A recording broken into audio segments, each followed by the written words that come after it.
রঙিলা নায়ের মাঝি কাব্যগ্রন্থটির রচয়িতাকে? রঙিলা নায়ের মাঝি এর রচয়িতা পল্লীকবি জসীমউদ্দীন। নিচের কোনটি কবি জসীমউদ্দীনের রচনা নয়? একমুঠো কবি জসীমউদ্দীনের রচনা নয়। বাংলাদেশ স্বপ্ন দেখে গ্রন্থটির লেখককে? বাংলাদেশ স্বপ্ন দেখে গ্রন্থটির লেখক কবি শামসুর রাহমান। আমার সোনার বাংলা রবীন্দ্রসঙ্গীতের প্রথম কত পংক্তি বাংলাদেশের জাতীয় সঙ্গীত হিসেবে স্বীকৃত? গানটির প্রথম 10 পংক্তি জাতীয় সঙ্গীত হিসেবে স্বীকৃত।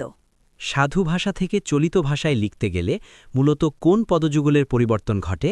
মূলত সর্বনাম ও ক্রিয়াপদের পরিবর্তন ঘটে। সেতার শব্দে সে কোন অর্থ দোতনা করে? সেতার শব্দে সে কোন অনিক অর্থ দোতনা করে।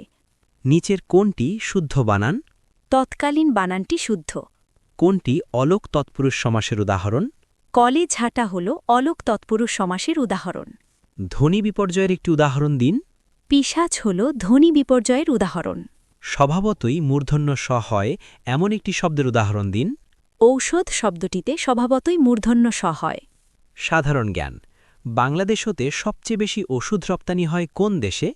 বাংলাদেশ হতে সবচেয়ে বেশি ওষুধ রপ্তানি হয় মিয়ানমারে। দেশের প্রথম কৃত্রিম বুদ্ধিমত্তার সংবাদ পাঠিকার নাম কি? দেশের প্রথম কৃত্রিম বুদ্ধিমত্তার সংবাদ পাঠিকার নাম অপরাজিতা। কাজী নজরুল ইসলামের অগ্নিবীণা কাব্যগ্রন্থটি কাকে উৎসর্গ করা হয়? এটি বিপ্লবী বারীন্দ্রকুমার ঘোষকে উৎসর্গ করা হয়। আত্মাকে চিনলেই আত্মনির্ভরতা আসে, এই উক্তিটি কার? এই উক্তিটি বিদ্রোহী কবি কাজী নজরুল ইসলামের। আধ্যাত্মিকা উপন্যাসের লেখককে? আধ্যাত্মিকা উপন্যাসের লেখক হলেন প্যারীচাঁদ মিত্র। বাংলা ভাষার মধ্যযুগ বলতে কোন সময়কালকে বোঝায়? বাংলা ভাষার মধ্যযুগ হল ১২০১ থেকে ১৮০০ খ্রিস্টাব্দ। নিচের কোনটি মহাকাব্য নয়? শ্রীকৃষ্ণ কীর্তন মহাকাব্য নয়, এটি একটি কাব্যগ্রন্থ। ব্যাকরণ থেকে প্রশ্ন, নিচের কোনটি শব্দের উৎসমূলক শ্রেণীবিভাগ? তদ্ভব হল শব্দের উৎসমূলক শ্রেণীবিভাগ। মতৈক্য শব্দের সন্ধিবিচ্ছেদ কোনটি? মতৈক্য শব্দের সন্ধিবিচ্ছেদ হল মত যোগ ঐক্য। প্রভাত শব্দটিতে প্র কি হিসেবে ব্যবহৃত হয়েছে? প্রভাত শব্দটিতে প্র উপসর্গ হিসেবে ব্যবহৃত হয়েছে। ঢেকি অবতার বাগধারাটির অর্থ কি? ঢেকি অবতার বাগধারাটির অর্থ হল নিষ্কর্মা ও নির্বোধ লোক। সাহেব বিবি ও গোলাম এটি কি সমাস?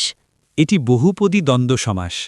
রবীন্দ্রনাথ ঠাকুরের অপরিচিতা গল্পে অনুপমের অবকাশের সাথে কিসের তুলনা করা হয়েছিল? গল্পে অনুপমের অবকাশের সাথে স্রোতের তুলনা করা হয়েছিল। কিংবদন্তি শব্দের অর্থ কি? কিংবদন্তি শব্দের অর্থ হল জনশ্রুতি। প্রিয় শিক্ষার্থীদের জন্য একটি প্রশ্ন, মতৈক্য শব্দের সন্ধিবিচ্ছেদ কোনটি? সঠিক উত্তর কমেন্টস করে মেধা যাচাই করুন। এমন অসংখ্য ভিডিও পেতে আমাদের ইউটিউব চ্যানেলটি ফলো করুন। ধন্যবাদ।